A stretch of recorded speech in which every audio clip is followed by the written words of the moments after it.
ते विदास्यामि सावधानतया शृणु।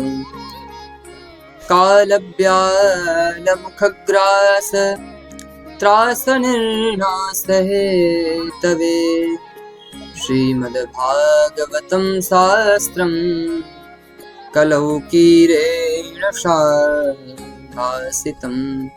श्रीमद्भागवतं शास्त्रम् कलौकीरेण भासितम्। सौनकादि महात्माओं के प्रश्न करने पर, उनके प्रार्थना करने पर, जब उन्होंने प्रार्थना की कि गुरुदेव की बड़ी कृपा है आपके ऊपर, और वही गुरुदेव की कृपा प्रसादी, गुरुदेव का जो वचनामृत है, गुरुदेव का जो ज्ञान है, ज्ञानामृत है, गुरुदेव के साथ सत्संग से प्राप्त हुआ जो आपके पास वह सत्संग रूपी धन है, जो लोक कल्याण के लिए है, जिसको प्राप्त करने के बाद, जिसको पाने के बाद कुछ पाना शेष नहीं रह जाता, कुछ अप्राप्य नहीं रह जाता संसार में, ऐसा धन महात्माओं के पास ऐसा ही धन होता है। महात्माओं के पास जो धन होता है उसको कोई चुरा नहीं सकता, और जो चुरा ले जाए उस धन को महात्मा धन मानते हैं। तो इस प्रकार से जब सौनकादियों ने प्रश्न किया तो श्री सूत जी महाराज ने सावधान करते हुए प्रमुदित मन से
में संसार की बातें ज्यादा स्मरण में आती हैं। घर द्वार, परिवार, बाल बच्चे, जो कार्य शेष रह गया है, इस काम को कर नहीं पाए हैं, अथवा जो आगे करना चाहते हैं, ये तृष्णा, ये लालसा उस समय तक व्याप्त रहती है। इसलिए संसार में सबसे बड़ा भय मृत्यु का भय कहा गया है, क्योंकि इसका नाम ही है संसरति इति संसार है, जो हर क्षण परिवर्तित होता रहे, जो हर क्षण बदलता रहे, जो प्रत्येक क्षण सरकता रहता है, उसको कहते हैं संसार। संसरित इति संसार है। और हम क्या करते हैं? हम इसको पकड़ना चाहते हैं, हम इसको रोकना चाहते हैं, हम इसको अपने हिसाब से, अपने अनुरूप परिवर्तित करना चाहते हैं, अपने अनुरूप ढालना चाहते हैं, परंतु ये हाथ से फिसल जाता है। जब फिसल जाता है तो बड़ा कष्ट होता है कि बताओ हम ये करना चाहते थे, बताओ हमने इनके साथ ऐसा किया और बदले में इन्होंने हमारे साथ ऐसा किया, और जब हाथ से खिसक जाता है तो बड़ा कष्ट होता है। परंतु इसमें भी एक बात विचारनी है, ये नियम हर किसी के लिए नहीं। यात्रा में, यात्रा करने से अथवा यात्रा के कार्य अंतराल में वही भयभीत होता है जिसने अपनी तैयारी, अपनी पैकिंग, अपनी व्यवस्था ढंग से नहीं की, जिसने आगे का विचार नहीं किया।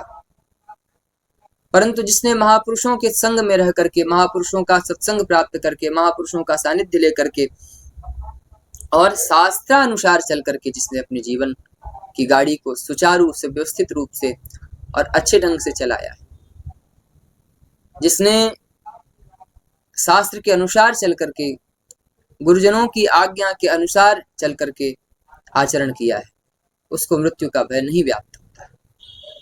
क्यों नहीं व्याप्त होता है? क्योंकि एक छोटे से उदाहरण के माध्यम से हम समझने का प्रयास करेंगे।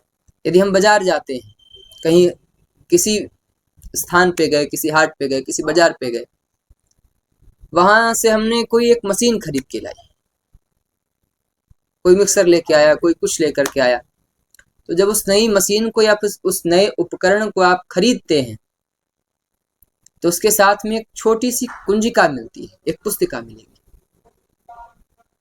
बुकलेट मिलेगी। उसको जब आप खोल करके देखेंगे, उसके पन्नों को जब आप पलटेंगे तो उसमें लिखा रहता है, उसमें दिया रहेगा कि इस मशीन को, इस उपकरण को किस प्रकार से प्रयोग करना है, इसको ठीक प्रकार से कैसे चलाना है। यदि हम उसके निर्देशों का पालन नहीं करते, मनमानी ढंग से काम करेंगे तो आपकी मशीन खराब भी हो सकती है। आपकी मशीन, आप उसे चला पाए न चला पाए ये कोई निश्चित नहीं। इसलिए ब्रह्मा जी ने जब शरीर को बनाया तो ब्रह्मा जी ने शरीर को बनाने के बाद इस शरीर को चलाने के लिए कुंजिका प्रदान की। वो कुंजिका क्या है? उन्होंने शास्त्र बनाए, शास्त्र रूपी कुंजिका में प्रदान करी, जिसमें, और उस शास्त्र को यदि आप पढ़ना चाहिए, यदि नहीं पढ़ सकते हैं तो सुनना चाहिए, सुन करके समझना चाहिए।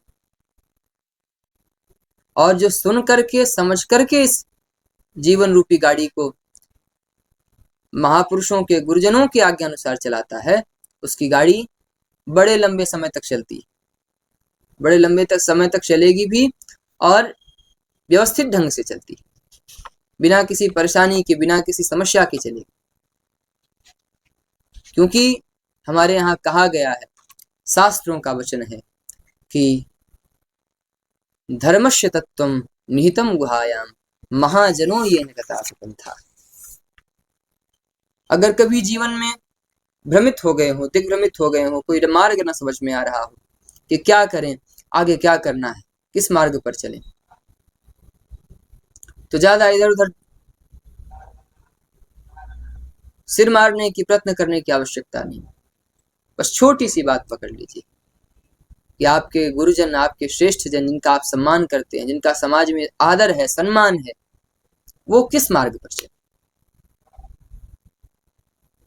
वो किस रास्ते पर गए, उन्होंने क्या ऐसा कार्य किया है जिससे समाज में उन्होंने अलग स्थान प्राप्त किया है, लोग उनके प्रति श्रद्धा रखते हैं, नतमस्तक हो जाते हैं। हमें उस मार्ग पर चलना है, चाहे वह मार्ग परमार्थ का ही क्यों न हो। उस मार्ग पर चलने से ही, उनका अनुकरण करने से ही जीव का कल्याण। और शास्त्र ही इन सारे विषयों में शास्त्र ही हमारा मार्गदर्शन करते हैं, क्योंकि शास्त्र में हमारे जन्म से लेकर के मृत्यु तक के विषय का अद्भुत चिंतन किया गया है। परंतु जो पहले ही महात्मा बन चुके हैं, महात्मा बन करके जिन्होंने, महात्मा बने हैं, सब कुछ त्याग करके बैठे हैं, घर बार छोड़ दिया, परिवार छोड़ दिया, संसार से क्या, संसार जब परिवार छोड़ दिया तो फिर संसारियों से कोई बैरा, संसारियों से कोई स्नेह नहीं, कोई राग नहीं, मोह नहीं रहा, उन्हें फिर मृत्यु का कोई भय नहीं, उन्हें मरने का क्या डर, किससे भय खाएंगे, किससे भयभीत होंगे। संतों का तो ऐसा होता है कि ठाकुर जी चाहे यहाँ रखें, चाहे जंगल में भेजें, चाहे लोगों के बीच में रहें, चाहे बस्ती में रहें, कहीं भी रखें, किसी भी प्रकार से रखें, चाहे महलों में रख दें, चाहे ले जाकर के गुफाओं में बैठा दें, हर जगह अनुकूलता का अनुभव करते हैं। इस बात को हम, एक बड़ा सुंदर भाव आया, एक छोटे से भाव के माध्यम से समझने का प्रयास करेंगे। एक राजा था, उस राजा के राज्य में नियम था जिस राजा के उस राज्य में जिस किसी को भी राजा निर्धारित किया जाता था, राजा बनाया जाता था, तो उसका एक कार्यकाल निर्धारित किया जाता था, और राजा के राज्यकाल का जो समय है, कार्यकाल है, उस कार्यकाल के पूरा होते ही उस राजा को पकड़ करके जंगल में छोड़ाया जाता था। जंगल में छोड़ाते थे, और जो दूसरा राजा बनता था और वापस मार्ग से, जंगल के मार्ग से वापस आते समय जो पहले मिल जाता था उसी को राजा बना लेते थे, उसी को राजा बनाना पड़ता था। और ऐसा नियम, एक बार ऐसी घटना घटी कि किसी राजा को गंगा जी के उस पार वन में छोड़ करके लौट रहे थे।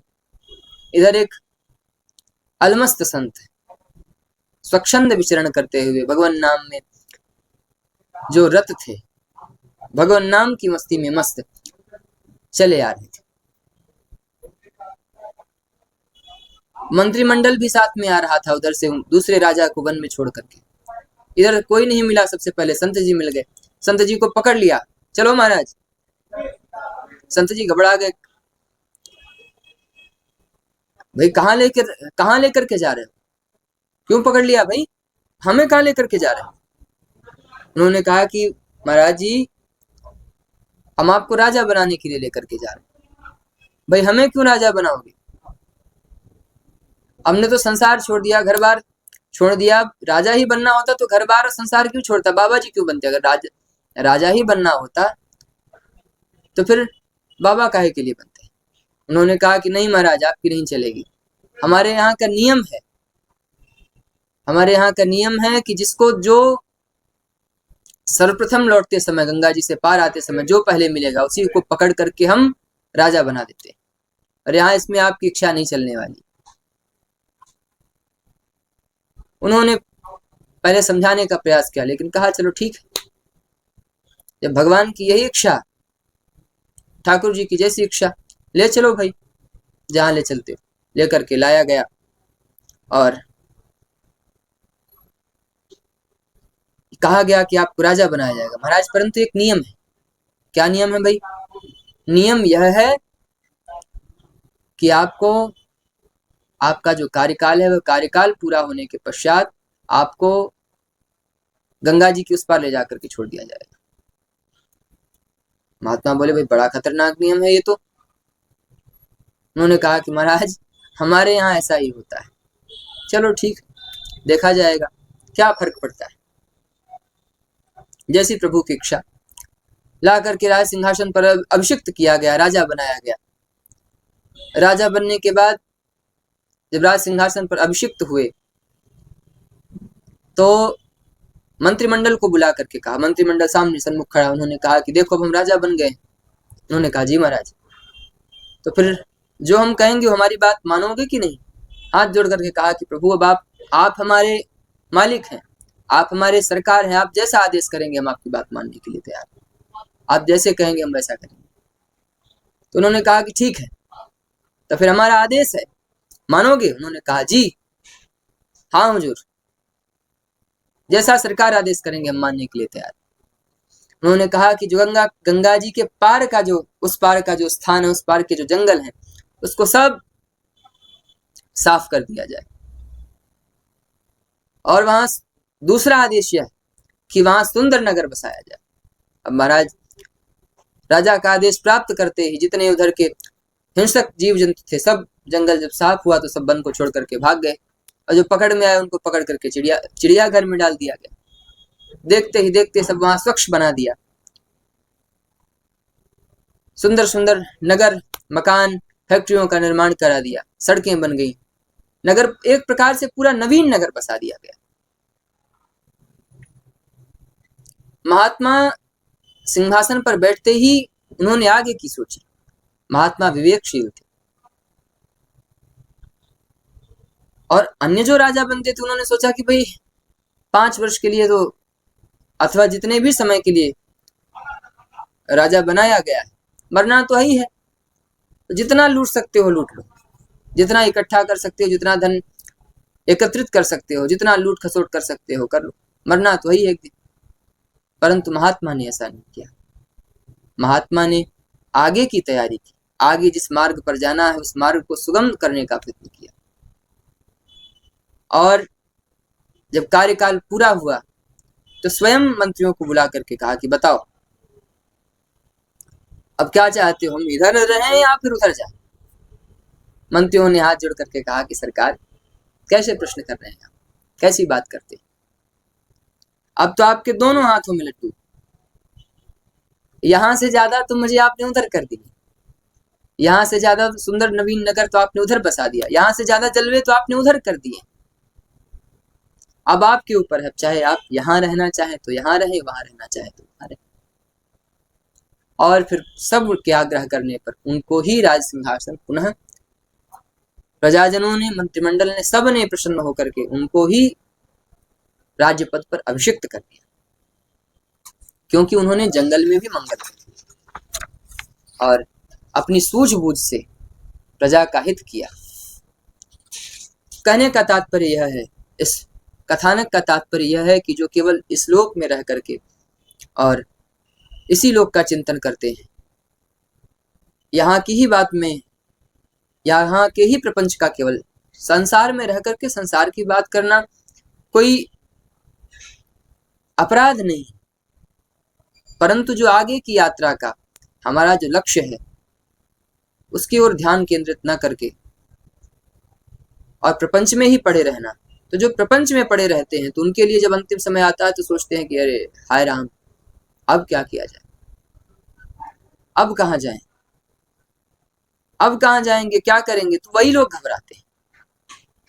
और जिसकी आगे की तैयारी नहीं है वो घबराता है, और जिसने अपने जीवन की गाड़ी भगवान के हाथों में समर्पित कर दी है, उन महात्मा की तरह जो पहले से ही आगे की तैयारी करके चल रहा है कि भाई जाना तो ही है, अब भगवान चाहे यहाँ रखें चाहे अपने पास बुला लें, इधर रखें चाहे उधर, भगवान के भरोसे जो अपने जीवन की नैया को समर्पित कर देते हैं, जीवन की बागडोर भगवान के हाथों में दे देते हैं, वो बड़े प्रसन्न रहते हैं। और यहाँ तो रहते हैं, यहाँ रहने के बाद आनंद करते ही हैं, यहाँ प्रसन्न रहते हैं और मुस्कुराते हुए देह त्याग करके परलोक की यात्रा में जाते हैं। उन्हें क्या डर, क्या भय।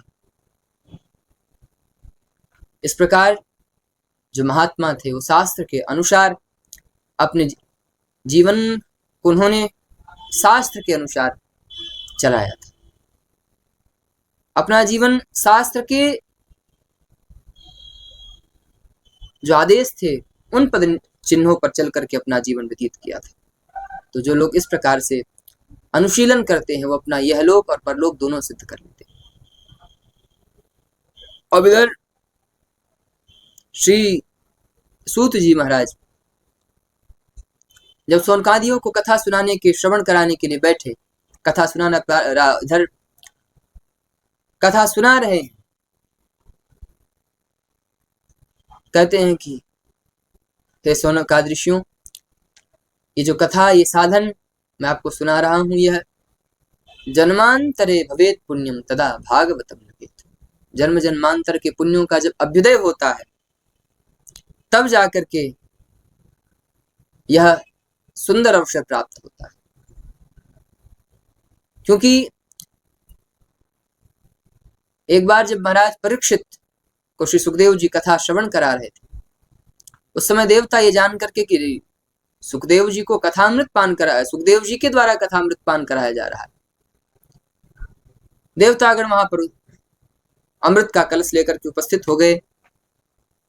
परीक्षिते कथा वक्तुम सभायां संस्थिते सुखे सुधा कुंभं गृहीत्वैव देवास्तत्र समागमन् सुखं नत्वा वदन् सर्वे स्वकार्य कुशलासुरा कथा सुधां परीक्षस्व गृहीत्वैव सुधामिमाम्। देवता आते हैं, आकर के प्रणाम करते हैं, दंडवत प्रणाम करते हुए कहते हैं कि महाराज आप परीक्षित को कथा इसीलिए सुना रहे हैं ना कि उनके मृत्यु का भय जो है दूर हो जाए। आपके कथा सुनाने का उद्देश्य तो यही है ना, क्योंकि परीक्षित तो आज से 7वें दिन मरने वाले हैं, तो महाराज हम आपके पास उसी का समाधान लेकर के आए। उन्होंने कहा क्या समाधान है? हाथ जोड़ करके कहा कि महाराज ये जो अमृत का कलश है, इस अमृत के कलश को आप ले लें और इसका जो अमृत है वह आप राजा परीक्षित को पान करा दें। इसका पान करते ही राजा मृत्यु के भय से, राजा का जो मृत्यु का भय है वह दूर हो जाएगा। अब सुखदेव जी विचार करने लगे कि भाई आमंत्रण हमने दिया नहीं, बुलाया है नहीं, बुलावा भेजा नहीं, अब बिना बुलाए ये लोग कैसे चले आए, और वो भी परमार्थ की बात कर रहे हैं बिना किसी प्रयोजन के। बड़ी आश्चर्यजनक बात है। सुखदेव जी ने कहा कि चलो ठीक है, अब लेकर के आए हो तो पिला दो। तब उन्होंने आगे की बात कही। उन्होंने कहा कि प्रपश्यामो वयम सर्वे श्रीमद् भागवतामृतम। जब सुधामृत पिलाने के लिए कहा तो उन्होंने तब अपना प्रस्ताव रखा कि महाराज इस सुधामृत के बदले, स्वर्ग का जो अमृत है इसके बदले आप जो महाराज परीक्षित को कथा सुनाने जा रहे हैं वह कथा हमें सुना दीजिए। तो सुखदेव जी सुनकर के बड़ी जोर से हंसे। उन्होंने कहा कि अब हमें समझ में आया कि आप लोग क्यों इतना देर से जो है इतनी सुंदर सुंदर बात कर रहे हैं, क्यों महाराज परीक्षित का आप लोग इतना कल्याण चाहते। अब समझ में आया कि यही चक्कर है। तो मैं आपको बता दूं कि कांच की और मणि की कहीं भी किसी प्रकार से कोई समता नहीं हो सकती।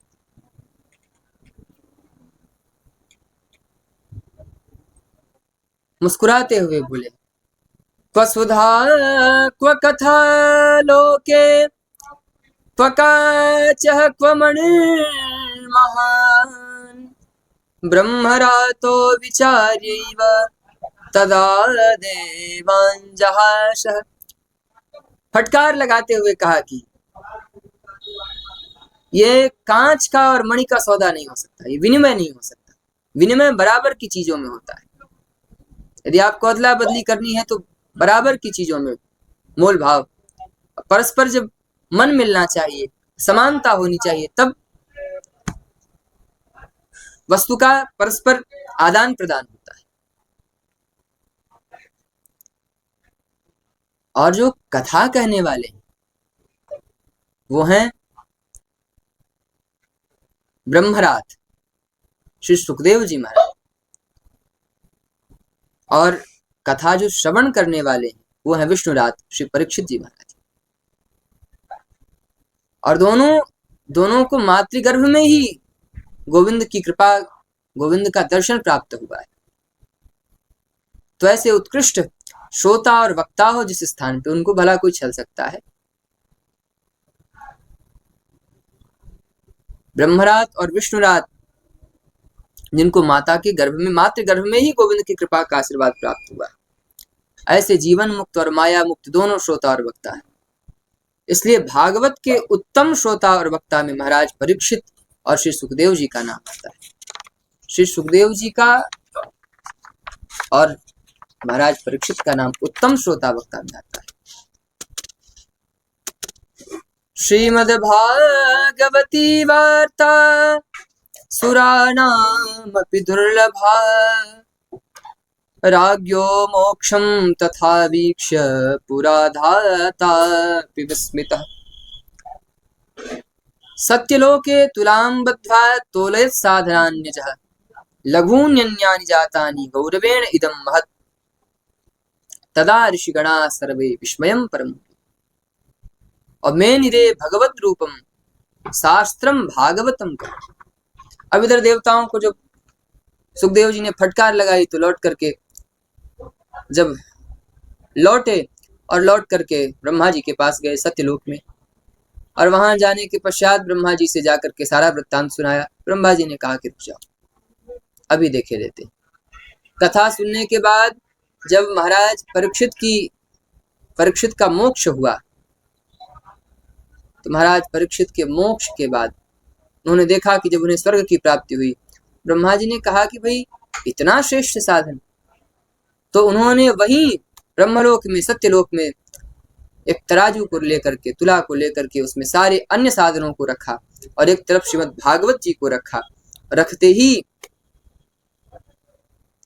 श्रीमद् भागवत जी का जो पलड़ा था वो अपने स्थान पर और नीचे आ गया।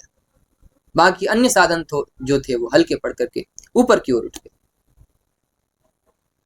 तब वहां जितने भी ब्रह्मा जी के साथ महर्षिगण थे, देवता आदि थे, सबने भागवत जी को, भगवान श्री कृष्ण, श्रीमद् भागवत महापुराण को भगवान श्री कृष्ण का ही स्वरूप माना। मेनिरे भगवद रूपम शास्त्रम भागवतम कलो, जिसका पठन करने से, पाठन करने से, श्रवण करने से, जिसकी कथा श्रवण करने से इस कलिकाल में जीव का जो कल्याण है, जीव का कल्याण का जो मार्ग है वह बड़ी सहजता से प्रशस्त हो जाता है।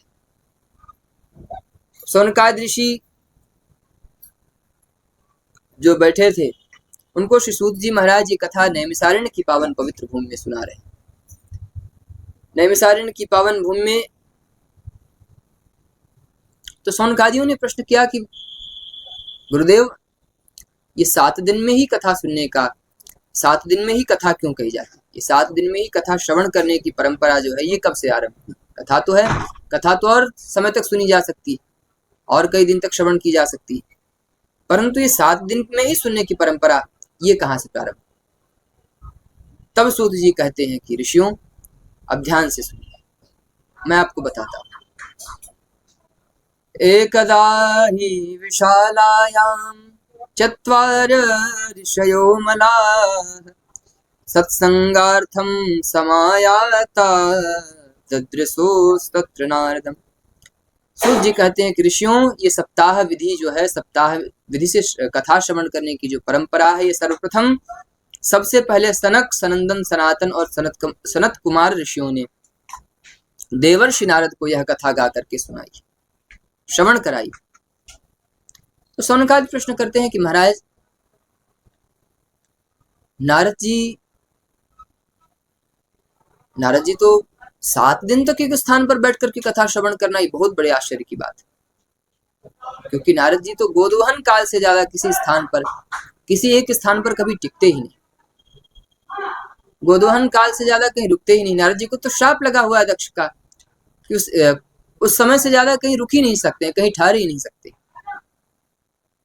तो फिर नारद जी को कैसी, ऐसी क्या समस्या आन पड़ी, ऐसा क्या विशेष प्रयोजन वहां पे उन्हें प्राप्त हुआ जिससे उनको एक स्थान पर इतने समय